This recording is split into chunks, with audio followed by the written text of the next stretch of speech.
ওই দেখো আমার বাবা আমাকে নতুন বাইক কিনে দিয়েছে। আরে বাহ হর্ষ, তুই নতুন বাইক এনেছিস? এমন বাইক তোমরা কখনোই দেখোনি। আমাদেরকেও তোর বাইকে ঘুরতে নিয়ে চল না। আমি তোমাদের দুইজনকে তো বসতে দেবো, কিন্তু এই বান্টিকে বসতে দেবো না, কারণ এই কাল আমাকে চকলেট দিছিল না। হ্যাঁ, নেওয়ার দরকার নেই। আবে তোর যখন বসার এতই শখ, তাহলে তোর বাবাকে বললে একটা বাইক কিনে নে না। দেখে নিস, আমি আমার বাবাকে বললে একটা নতুন বাইক নিবো। তোর বাবা এক নম্বরে কিপটা, তোকে বাইক কি সাইকেল পর্যন্তই দিবে না। ভাগ এখান থেকে। কিন্তু তার আগে তুমি যদি জীবনে একবার হলেও এখানে যেতে চাও, তাহলে ভিডিওটিকে লাইক করে চ্যানেলটিকে সাবস্ক্রাইব করো আর কমেন্টে ইনশাল্লাহ লিখে যাও। আবে ও এদিকে তাকায়, এই দেখ, তুই তো বাইক বলেছিস, কিন্তু আমার বাবা আমাকে নতুন কার কিনে দিয়েছে। আবে বান্টি, এটা কত বড় গাড়ি কিনে নিয়ে এসেছে।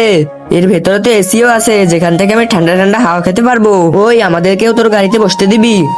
হ্যাঁ, তোমাদের দুইজনকে তো বসতে দেবো, কিন্তু এই হার্ষকে নিবো না। আর এসি থেকে ঠান্ডা ঠান্ডা হাওয়াও খেতে দেবো। এসি ঠান্ডা ঠান্ডা বাতাস।